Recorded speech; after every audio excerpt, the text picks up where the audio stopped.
স্বাগত দীপ্ত সংবাদে। আপনাদের সঙ্গে আছি আমি নাহিদ আশরাফ রাজীব। শুরুতে নিটল টাটা সংবাদ শিরোনাম। কোটা আন্দোলনে প্রাণহানির সুষ্ঠু তদন্তের উদ্যোগ নিয়েছে সরকার, জানালেন প্রধানমন্ত্রী।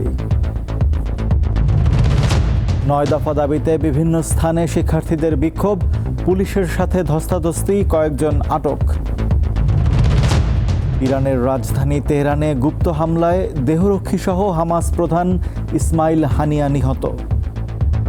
আন্দোলনের নামে ধ্বংসাত্মক কার্যক্রম চালিয়ে কে কী অর্জন করলো এমন প্রশ্ন রেখে প্রধানমন্ত্রী শেখ হাসিনা বলেছেন, কোনোদিন ভাবতে পারেননি এই সময়ে এমন পরিস্থিতির সৃষ্টি হবে। কোটা আন্দোলনে হতাহতের ঘটনার সুষ্ঠু তদন্তের জন্য বিচার বিভাগীয় তদন্ত কমিশনে আরও 2 জন বিচারককে যুক্ত করা হয়েছে। বুধবার জাতীয় মৎস্য সপ্তাহ উদ্বোধনকালে প্রধানমন্ত্রী এসব কথা বলেন। সেরা ব্যক্তি এবং প্রতিষ্ঠানকে মৎস্য ও প্রাণী সম্পদ মন্ত্রণালয় এবং মৎস্য অধিদপ্তর আয়োজিত এবারের জাতীয় মৎস্য সপ্তাহের প্রতিপাদ্য ভুর্ব মাছে মোদের দেশ, গর্ব স্মার্ট বাংলাদেশ। রাজধানীর বঙ্গবন্ধু আন্তর্জাতিক সম্মেলন কেন্দ্রে আয়োজিত এই অনুষ্ঠানে মৎস্য খাতে উল্লেখযোগ্য অবদানের স্বীকৃতিস্বরূপ 22 জন ব্যক্তি ও প্রতিষ্ঠানকে জাতীয় মৎস্য পদক প্রদান করেন প্রধানমন্ত্রী। এর মধ্যে রয়েছে 6টি স্বর্ণ, 8টি রৌপ্য ও 8টি ব্রোঞ্জ পদক। একটা ঘটনা ঘটিয়ে ঘোলা পানিতে মাছ শিকার করে দেশকে পিছনে টেনে নেওয়ার এই চক্রান্তে যারা জড়িত, সেটা আপনাদের খুঁজে বের করা উচিত। কোটা সংস্কার আন্দোলন ঘিরে হতাহতের ঘটনায় মর্মাহত জানিয়ে সরকার প্রধান বলেন, প্রতিটি মৃত্যুর ঘটনায় তদন্ত হবে। এ বিষয়ে জাতিসংঘ সহ আন্তর্জাতিক সংস্থার সহায়তা চেয়েছেন বলেও জানান তিনি। আরও 2 জন লোকবল বৃদ্ধি করে দিয়ে এবং তার তদন্তের পরিধি বাড়ানো, সেই সঙ্গে আমরা জাতিসংঘের কাছে আবেদন করেছি যে আমরা আন্তর্জাতিকভাবে বিভিন্ন সংস্থা আছে, বিশেষ করে বিদেশে, তাদের কাছে আমরা সহযোগিতা চাই যে এই ঘটনার যথাযথ সুষ্ঠু তদন্ত এবং যারা এর সঙ্গে দোষী তাদের সাজার ব্যবস্থা। বঙ্গবন্ধু কন্যা জানান, স্থাপনা ধ্বংস হয়েছে, সেগুলো ঠিক করা যাবে, কিন্তু যে নিরীহ প্রাণগুলো ঝরে গেল তার কি হবে? প্রতিটি প্রতিষ্ঠান অগ্নিসংযোগ আর সেই সাথে সাথে মানুষের জীবন নেওয়া এবং বিভিন্ন শ্রেণী পেশার আইন শৃঙ্খলা রক্ষাকারী সংস্থা থেকে শুরু করে ছোট শিশুটি, কেন এই রক্ত ছড়া? আজকে যাদের আমরা হারিয়েছি, আমি তাদের আত্মার মাগফিরাত কামনা করি। আর যারা আপনজন হারিয়েছে তাদের প্রতি আমার সহমর্মিতা জানাই। আজকে বাংলাদেশ বিশ্বে উন্নয়নের রোল মডেল, সেই মর্যাদা কেনই বা নষ্ট করা হলো? এমন প্রশ্নের উত্তর দেশবাসীর কাছে চান প্রধানমন্ত্রী শেখ হাসিনা। আমি দিন রাত অক্লান্ত পরিশ্রম করেছি বাংলাদেশটাকে একটু উন্নত করতে, এবং সেটা আমি সফলভাবে করতে পেরেছি। নাজমুল হোসেন, দীপ্ত সংবাদ, ঢাকা। দিকে 9 দফা দাবিতে রাজধানীর হাইকোর্ট এলাকায় সমবেত হয় শিক্ষার্থীরা। এ সময় পুলিশের সাথে তাদের ধস্তাধস্তি হয়। হাইকোর্ট এলাকায় আছেন সহকর্মী নূর আলম, সার্বিক অবস্থা জানাচ্ছেন তিনি। নূর, হাইকোর্ট এলাকার পরিস্থিতি কেমন দেখছেন? পুলিশের সাথে শিক্ষার্থীদের কোনো সংঘর্ষের ঘটনা ঘটেছে?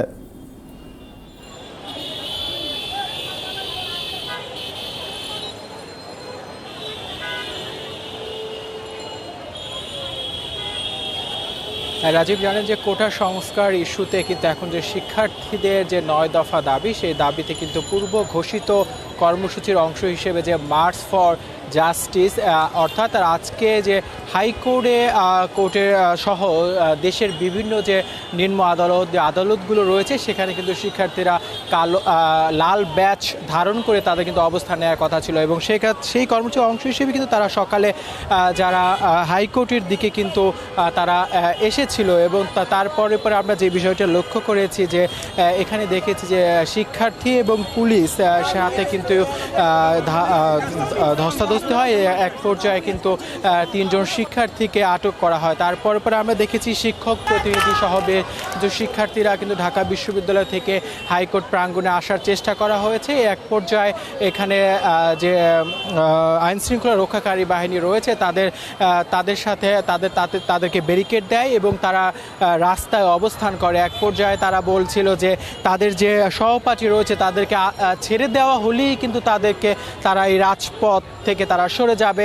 তার এক পর্যায়ে তাদেরকে যখন ছেড়ে দেওয়া হয়, তারপরেই কিন্তু তারা এই হাইকোর্টের যে মাজার গেটটি রয়েছে সেখানে তারা অবস্থান করে এবং কোটা সংস্কার যে আন্দোলন রয়েছে সেটা বিভিন্ন স্লোগানে কিন্তু মুখরিত হয়ে উঠে পুরো হাইকোর্ট এলাকা যে প্রাঙ্গণগুলো রয়েছে। আমরা দেখেছি এই আন্দোলনকে এখন আজকের যে শিক্ষার্থীদের যে কর্মসূচি সেই কর্মসূচিকে কেন্দ্র করে আমরা দেখেছি যে কয়েক স্তরে নিরাপত্তা ব্যবস্থা জোরদার করা হয়েছে। এখানে পুলিশ কাজ করছে, সাদা পোশাকধারী বিভিন্ন সংস্থার লোক রয়েছে এবং বিজিবি ও কাজ করছে। এক পর্যায়ে কিন্তু তারা শিক্ষার্থীদের সাথে তাদের বাকবিতণ্ডা হয় এবং শিক্ষকরা এসে তাদের সাথে একটা সমঝোতা হয় যে তারা তাদেরকে নিয়ে যায়। আপনি এখনও দেখছেন এই এলাকাটা কিন্তু এখনও একটু থমথমে অবস্থা বিরাজ করছে। অনেকে আছেন, আবার অনেকে চলে গেছেন আসলে আছেন। এবং এখন যে অবস্থাটা সেটা যদি বলতে চাচ্ছি যে শিক্ষার্থীরা কিন্তু সকাল পর থেকে 10টার পর থেকে এই হাইকোর্ট প্রাঙ্গণ এলাকা তারা অবস্থান নিয়েছিল, এখনও আছে, তবে বিচ্ছিন্নভাবে তারা কিন্তু বিভিন্ন জায়গায় আছে। তবে তাদের যে শিক্ষক প্রতিনিধি রয়েছে তারা তাদেরকে নিয়ে বিভিন্ন হল বা তাদের বাসা বাড়িতে তাদেরকে পাঠিয়ে দেওয়া হচ্ছে। এবং যেটা বলছি যে যেটি আটকের বিষয়ে সেটা আমরা দেখেছি যে এখানে আমরা আইনশৃঙ্খলা রক্ষা বাহিনীর সাথে কথা বলেছেন, তারা বলছে আসলে পরিস্থিতি নিয়ন্ত্রণে আনার জন্যই কয়েকজনকে সাময়িকভাবে আটক করা হয়েছে, পরে কিন্তু তাদেরকে ছেড়ে দেওয়া হয়েছে। এবং ছেড়ে দেওয়ার পরপরই আমরা যেটা দেখেছি ছাত্ররা একটি উল্লাস করে তারা তাদের যে কর্মসূচি রয়েছে এখন 3টার পরে কিন্তু আজকের যে কর্মসূচি সেটা কিন্তু তারা এখানে সমাপ্তি ঘোষণা করেছে এবং সমাপ্তি ঘোষণা করেই তারা এখন এই হাইকোর্ট প্রাঙ্গণে অবস্থান করছেন এবং হয়তো বা আর কিছুক্ষণ পরেই তারা তাদের গন্তব্য স্থানে আসলে ফিরে যাবে। রাজীব, এই ছিল আজকে যে কোটা সংস্কারে যে আজকে 9 দফা দাবিতে মার্চ ফর জাস্টিস যে কর্মসূচি হাইকোর্ট এলাকায় তার সর্বশেষ খবর। রাজীব, ধন্যবাদ নূর আপনাকে। আগুন সন্ত্রাসের বিরুদ্ধে ঐক্যবদ্ধভাবে লড়াই করার কথা জানিয়েছেন আওয়ামী লীগ সাধারণ সম্পাদক ওবায়দুল কাদের। বুধবার রাজধানীর বঙ্গবন্ধু অ্যাভিনিউয়ে দলের কেন্দ্রীয় কার্যালয়ে সাবেক ছাত্রনেতাদের সঙ্গে মতবিনিময়ে তিনি কথা জানান। ওবায়দুল কাদের বলেন, এবার আর দলীয় কার্যালয়ে কাউকে বসিয়ে রাখা হবে না। কেন্দ্রীয় নেতাদের সাথে সাবেক ছাত্রনেতাদের দায়িত্ব ভাগ করে দিয়ে রাজপথে থাকার কথাও জানান তিনি। ওবায়দুল কাদের বলেন, স্বাধীনতা বিরোধী শক্তি দেশের সব অর্জনকে ম্লান করতে চায়, এটা হতে দেয়া যাবে না। এই অপশক্তিকে যে কোনো মূল্যে প্রতিরোধ করতে হবে। আমাদের ঐক্যবদ্ধ হয়ে লড়াই করতে হবে। এবারে বিচ্ছিন্নভাবে পার্টি অফিসে আমরা কাউকে বসিয়ে রাখবো না। বিভিন্ন স্পটে সাবেক ছাত্রদের আরো আমাদের কেন্দ্রীয় নেতা সহ আমরা দায়িত্ব ভাগ করে নেব। আজ থেকে সকল অফিস আদালত স্বাভাবিক সময়সূচিতে ফিরেছে। গতকাল জনপ্রশাসন মন্ত্রণালয় এক বিজ্ঞপ্তিতে জানায়, কারফিউ শিথিলের সময় বাড়ানোর পরিপ্রেক্ষিতে অফিস আদালতে স্বাভাবিক সময়সূচি পুনরায় চালু করা হয়েছে। কোটা আন্দোলনকে কেন্দ্র করে সহিংসতার ঘটনায় জারি করা হয় কারফিউ। গত সপ্তাহে 3 দিন সাধারণ ছুটি ঘোষণা করা হয়। ধীরে ধীরে পরিস্থিতি স্বাভাবিক হতে শুরু করায় সময় কমিয়ে চালু করা হয় অফিস আদালত। আর চলতি সপ্তাহে রবিবার থেকে অফিস চলে সকাল 9টা থেকে বিকাল 3টা পর্যন্ত। আজ থেকে শনিবার পর্যন্ত ঢাকা, নরসিংদী, নারায়ণগঞ্জ ও গাজীপুরে সকাল 7টা থেকে রাত 8টা পর্যন্ত কারফিউ শিথিল করা হয়েছে। দেশের বাইরের খবর। ইরানের রাজধানী তেহরানে ফিলিস্তিনের স্বাধীনতাকামী সংগঠন হামাসের রাজনৈতিক প্রধান ইসমাইল হানিয়াকে হত্যা করা হয়েছে। উত্তর তেহরানে প্রবীণ সৈনিকদের একটি বিশেষ বাসভবনে অবস্থান করছিলেন হানিয়া। 58 বছর বয়সী ইসমাইল হানিয়া ছিলেন হামাসের রাজনৈতিক প্রধান। ফিলিস্তিনের গাজা, পশ্চিম তীর এবং প্রবাসে হামাসের কার্যক্রম দেখতেন তিনি। 2017 সাল থেকে হামাসের প্রধান হিসেবে দায়িত্ব পালন করছেন ইসমাইল আব্দুস সালাম আহমেদ হানিয়া। গাজা, ইসরায়েল অধিকৃত পশ্চিম তীর এবং প্রবাসে হামাসের রাজনৈতিক কার্যক্রম নিয়ন্ত্রণ করে আসছিলেন তিনি।